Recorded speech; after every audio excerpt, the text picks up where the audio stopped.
Hey, what's up, everybody? I'm back. I hope you guys are doing well. I wasn't able to make it for the stream, but I'm definitely here to at least give y'all my thoughts, my opinions, and let y'all know what I think about SmackDown, man, for July 11th, man.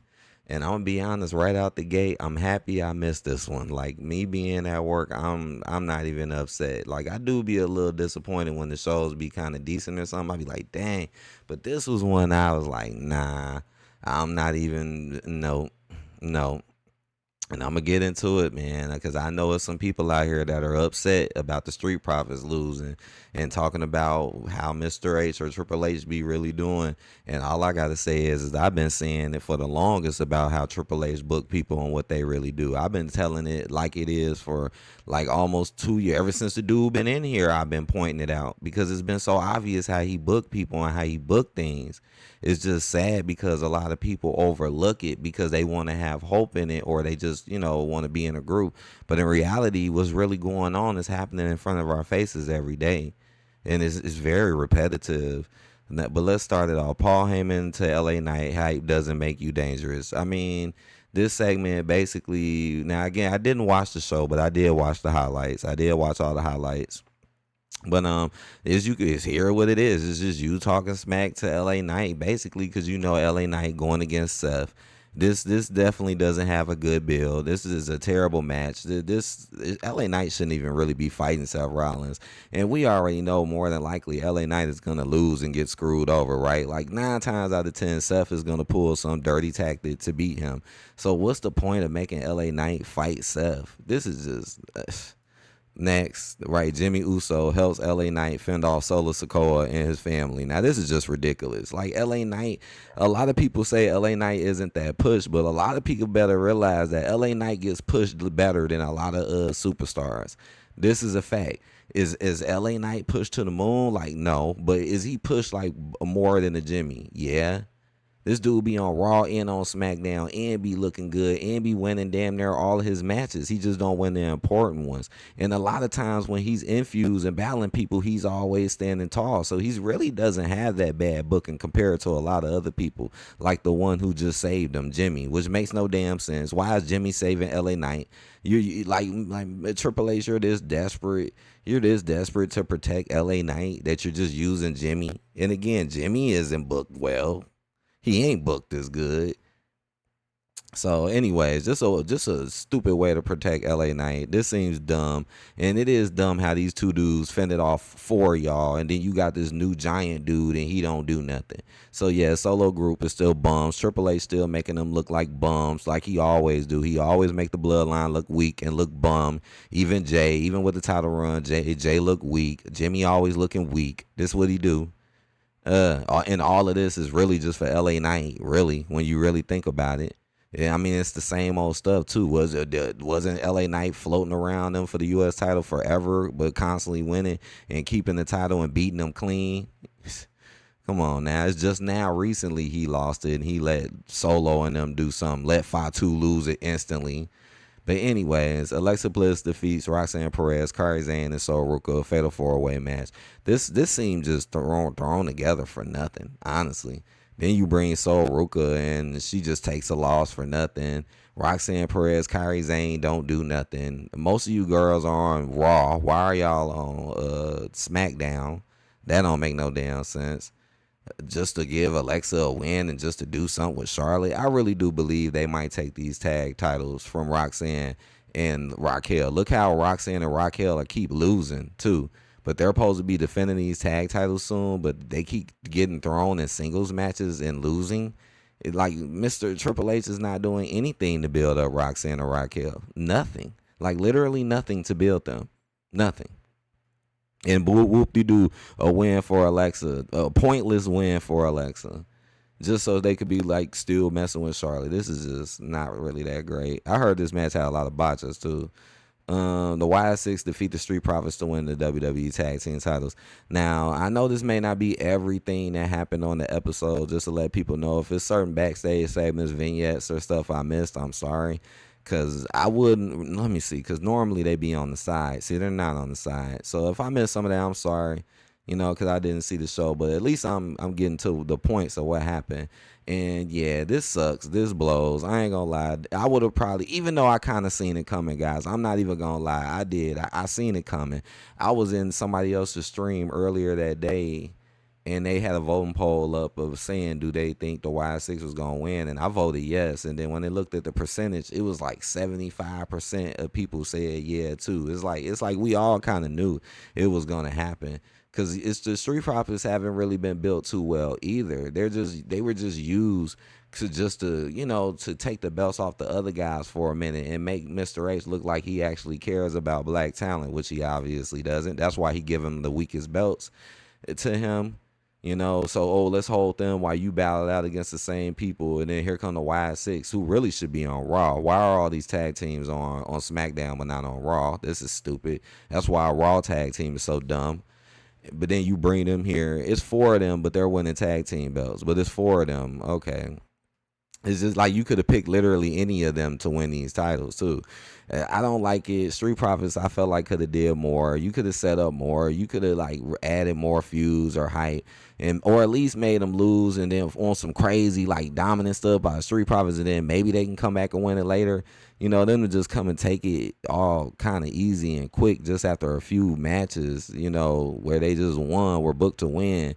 I don't like this, and this is probably going to be an extremely boring title run right here. Like, what are they going to do? Fight Motor City Machine Guns next?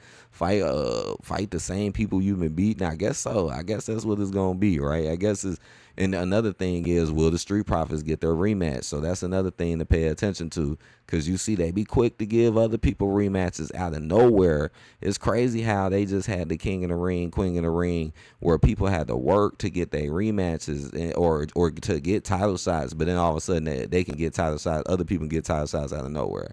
One of the worst ones was Bianca. Like, why in the world did Bianca win Chamber, but she never could fight EO one-on-one, but you won Chamber? So you should have fought EO one-on-one, but then Rio gets tossed in out of nowhere, and EO wins. But then now Bianca don't get to fight her one-on-one, but she won Chamber, but then Rhea can come back out of nowhere and just challenge her and to fight her one-on-one when she already fought her one-on-one before that. So Rhea can fight EO one-on-one multiple times, but Bianca, who won the Chamber, can't. Rhea got to step in and stop it. Nah, that's some bull. That's some straight bull right there, boy. That's that messed up Triple H booking right there for you, right? Like, how in the world? But Rhea can just come out, not even win no tournament or do nothing. Just like with Raquel. So Raquel just gets thrown in the feud, and she's supposed to be tag team champion, and she just gets squashed and beat up by Rhea, and Rhea just moves on away from her like it's nothing. Now, I think this segment I actually enjoyed a little bit. Not the overhyping of Jelly Roll, though. Logan Paul stops Jelly Roll's concert at Drew McIntyre attacks Randy Orton. I like the Logan Paul part, and I guess excuse me, and I guess Drew McIntyre hitting Randy Orton with the Claymore, I guess that was kind of like out of nowhere-ish a little bit, so that was something. But I just like Logan Paul basically spitting facts. Like, this man was spitting found the facts. Like, dude, you ain't none of this, you ain't none of that. Like, who are you, Jelly Roll? And why are they overhyping this? Like, talk about using like celebrities to try to gain attention. Like, this how you know y'all really struggling. And then y'all overhyping this man. Like, celebrity feuds and stuff didn't used to be like this. Like y'all kissed this man's ass so badly. And then he ends up fighting people and stuff. Like, come on. This is just almost comical. This is just what you call comical. It better not be no damn Jelly Roll versus Logan Paul. I swear on my life, man. This is what the WWE is stooped down to, guys. Oh my gosh, man. Jelly Roll against Logan Paul. Like, I swear, man. But we'll see what happened at this Saturday night main event with Randy Orton and Drew. Even though this fight is just pointless. Oh God, it might be a win for Randy. I'm gonna have to think about that. Jelly Roll saves Randy Orton from a Logan Paul beatdown. This is what I'm talking about. Why is Jelly Roll saving Randy Orton? If that don't sound belittling and weakening to Randy Orton, I don't know what to do. Like, that make Randy Orton look like a bitch. That make you look like a bitch if Jelly Roll gotta come in there. Like, for real, Jelly Roll gotta come save you. Oh my goodness. Oh my goodness. R-Truth defeats Aleister Black. He won with a roll up. These dudes are fighting for nothing. I had a feeling R-Truth was gonna win though. But this was just a pointless match at this point. Y'all ruined R-Truth. Y'all brought him back for nothing. And he just won with a little petty, little distracted roll up. Now, couldn't even get a clean win. Triple H. Next. Now, they don't really explain this, right? Black aimed to get payback on Truth, but the veteran caught him in a roll up and won the match. Right. Why y'all not explaining this part with Damian Priest? A furious Black subsequently hunted Truth down in the back, but he found Damian Priest instead, which kicked off a huge fight. So they fought backstage. So, damn, why did I miss this? I must have skipped this highlight. But, okay, so now you're going to be feuding against Damian Priest next. A nothing-ass feud. Like any one of you dudes got anything going on right now. Tiffany Stratton and Trish Stratus engage in a war of words. This is probably horrible. I mean, anything Tiffany say and do is horrible. Shouts out to Trish. Trish is still doing great for her age. But Tiffany, I'm sorry, man. She just sucks. She don't even put no emphasis or effort into her speaking. She sucks. Like, a Becky Lynch would make a Tiffany Stratton look terrible. Like, for real, on the mic. A Becky Lynch would just completely outdo her. Like, Tiffany is just so boring. She's botchy. She's forced, over pushed, moved to the top way too quickly. Never was ready. Gimmick always stays the same, saying the same stuff. Boring. Trish is being used right now to boost Tiffany again, which they've already done in the past.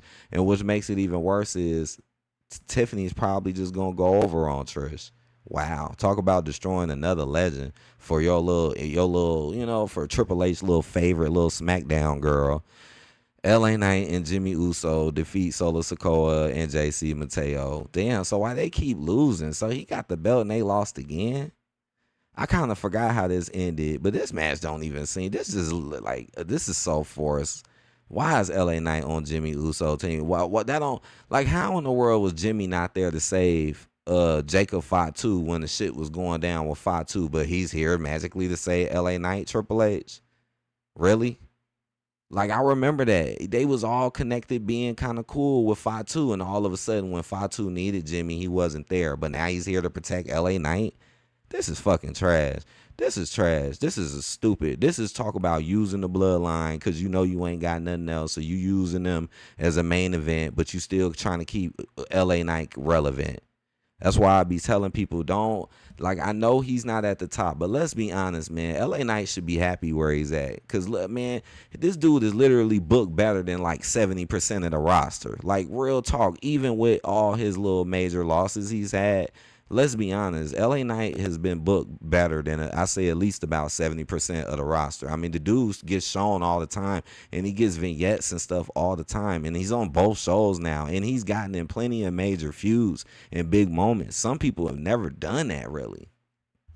And he's even won a couple of titles, Even won the US, he won something, But, after the match, Braun Breaker and Bronson Reed come out, destroy Knight on behalf of Seth Rollins just hours before. So they only doing this just like, hey, we're here, we did something. Again, no creativity, nothing. Just, they weren't even really on the show. Just throw you out, take them out real quick. All right, show's over. Goodbye.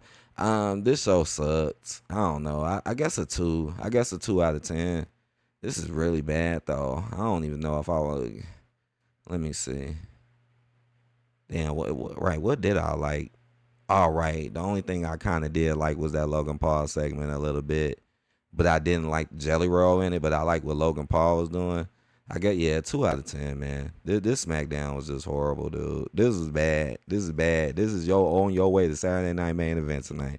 Well, stay tuned because I have a prediction video for that and a card matchup, all that, showing y'all my pretty picks coming soon. So stay tuned. Hit that like button and peace out, guys.